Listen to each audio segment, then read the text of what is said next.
Indeed, thank you very much, President Tjiueza. My name is Tjiueza Tjombumbi, and I'm representing Maharero Royal Traditional Authority. I want to be more specific in terms of that, so that it's known where I'm coming from and from which angle I'm speaking from.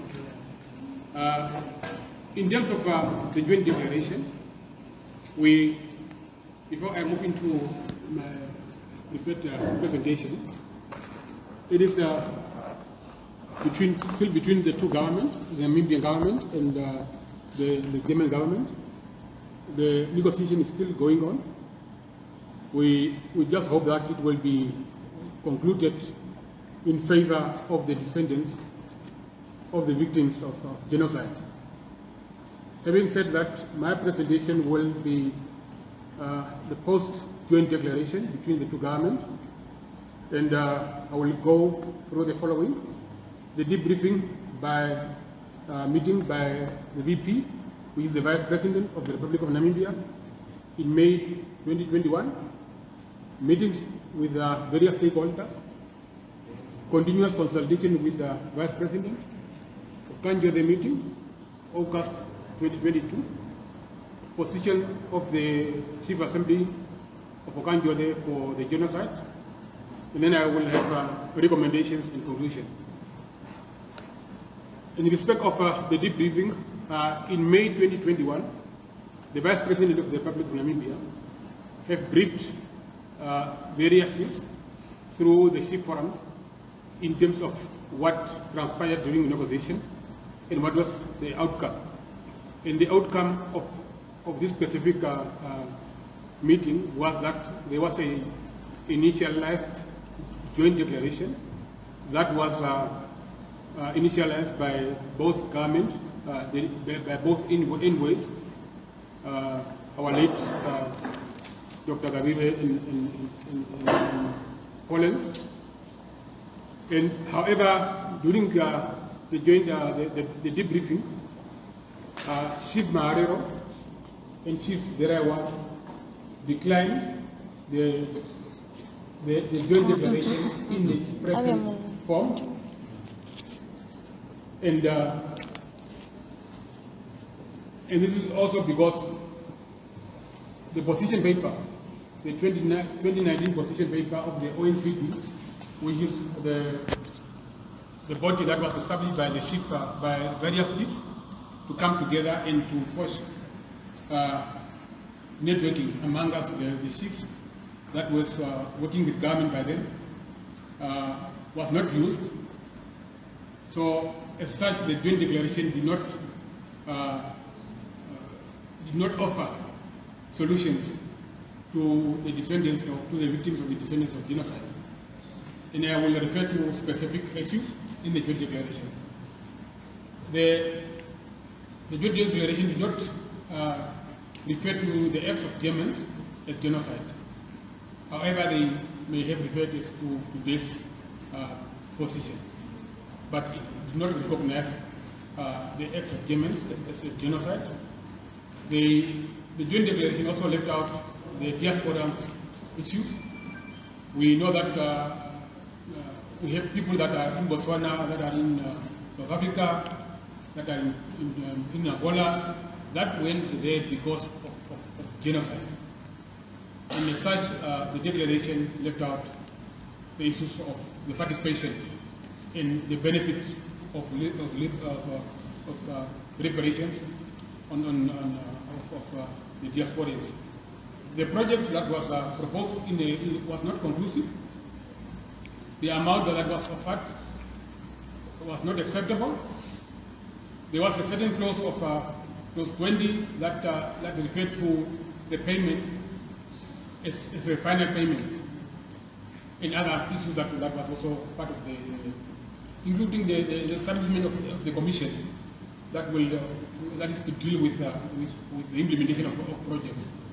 All those type of things was not acceptable. Anyway, they were not acceptable by both Chief Maharero and Chief Zeraeua, together with other stakeholders that they were together. As a result, the chiefs informed government that they were going to consult their people and also provide feedback to government.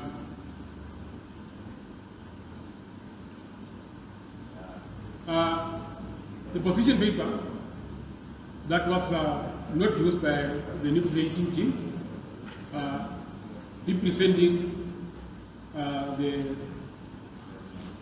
the technical committee, the chief technical committee that have adopted the position paper, have alluded to specific amount after careful calculations, after benchmarking, after making informed decisions and research as to that, at least if we are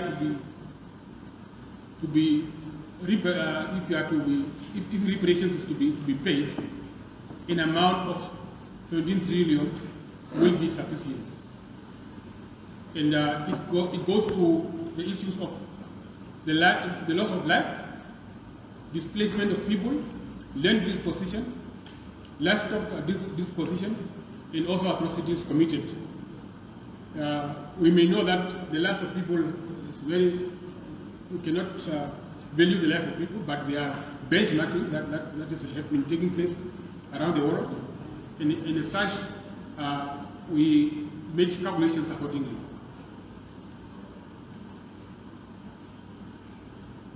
After the briefing, as I said, that Chief Maharero and Chief Zeraeua informed government that they are going to consult their people, for their people also to give them proper information in terms of inputs. They went further and also consulted other stakeholders. First and foremost, they consulted late Dr. Gaviwe, our genocide inmate, or who was the genocide inmate by then. They went and consulted also Professor Kashawibi, the Speaker of the National Assembly. We consulted MPs who specifically those MPs that consulted various communities in terms of the joint declaration. And then we also went further and consulted various political parties, specifically those that are in the National Assembly, including NUTO, SWANU, SWAPO, PTM, LPM. All those organizations were consulted, and we provided them with what we think were the position of the chiefs in terms of the joint declaration. And we ensured that during our consultation, we presented our position paper so that when they were to go into Parliament and to discuss the joint declaration, they also take note of the views of the specific chiefs who were all along working with, moving along with government, but who differ in terms of the outcome of the joint declaration.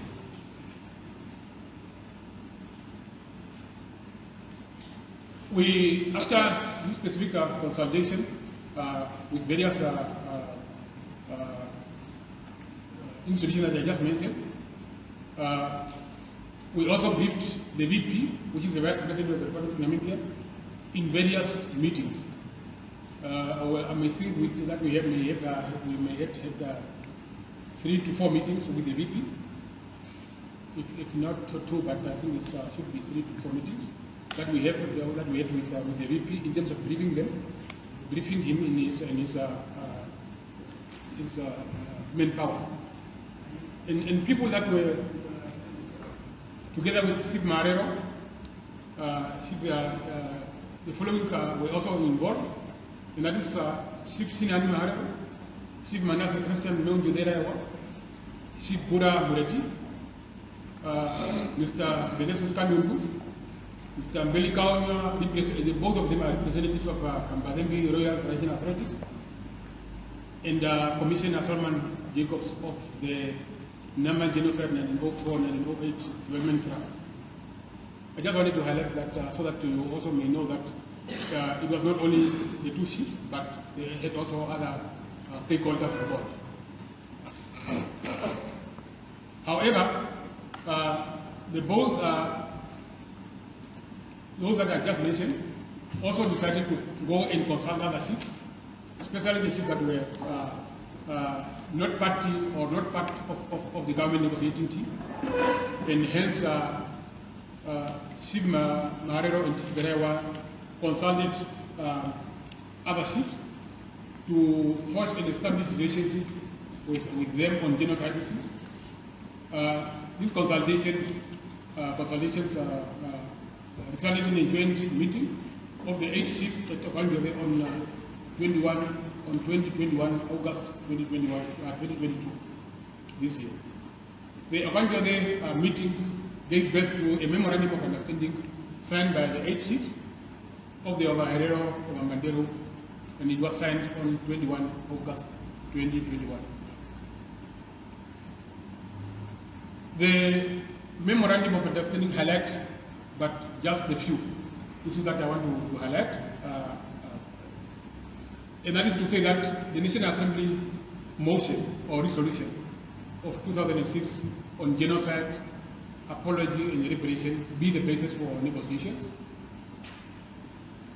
Furthermore, we seek to ensure that a tripartite and a direct negotiation on equal footing among the 3 parties, which is the Namibian government, the German government, and the descendants of the victims of genocide, be on negotiating table.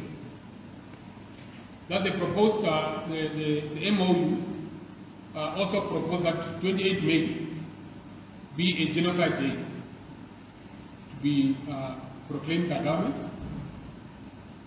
We continue to we will continue to engage government on various issues on genocide, especially on its obligations, because government has its own obligation that I will also highlight a bit later on. And that is also the MOU was earmarked to enhance and deepen cooperation among the Ovaherero or Ovaherero with the Nama communities as descendants of victims of genocide. It is important that we cooperate and deepen our relationships with the Nama community, because genocide was declared to both Ovaherero, Ovaherero, and Nama communities. And furthermore, the Okandjoze highlighted that we need to also to enhance and deepen cooperation among the NGOs that work on genocide issues, and hence we are represented here, especially through the Maharero Royal House, to say that we will continue to work with NGOs that so that at the end of the day, all of us fight for one goal of ensuring that that genocide is recognized, apology is tendered, and the reparation is supported. We will also, the MOU also furthermore will seek international solidarity. You may be aware that some institutions already are aware of the issues of genocide. Hence, various African governments and African nations start to want to get reparations from their former colonizers. One of the institutions can be the African Union. Other institutions can be tribunals also within Africa and within SADC. We also have, of course, SADC Parliamentary Forum that can be used as part of the international solidarity that we need to seek. We may also know that we have various, especially the Ambassador Arikana, that have been speaking about the issues of reparation. We also need to seek redress from our local and international courts and tribunals, and especially when we exhausted our internal process. It's important that before you go outside our country, we need to exhaust internal processes and ensure that we afford an opportunity to our government in its organs, so that by the end of the day, when we move outside the country, then we know that we have exhausted our internal process. The position of the Chief Assembly will be made known It is now currently under construction, and it will be made known as soon as the Chief Assembly meeting has taken place next week, Monday, 24th of October 2022. And then this position paper will be used as a position paper that will that they are going to use in terms of negotiation with government, in terms of stating it clear what is it that they want to, that the chiefs intend to do, in terms of the processes and also the joint declaration. My humble and recommendations are lined as follows: that we need to have a national genocide conference, whereby we will need to come up with a common position paper of Namibia. The descendants of the victims of genocide must fully be represented on the negotiation table and speak for themselves. The Namibian government must support the negotiating processes and honor its obligation of inheriting the state and independence, including assets and liabilities. And that the negotiating process and the JT need to be revised, and that we need to have an act of parliament on genocide.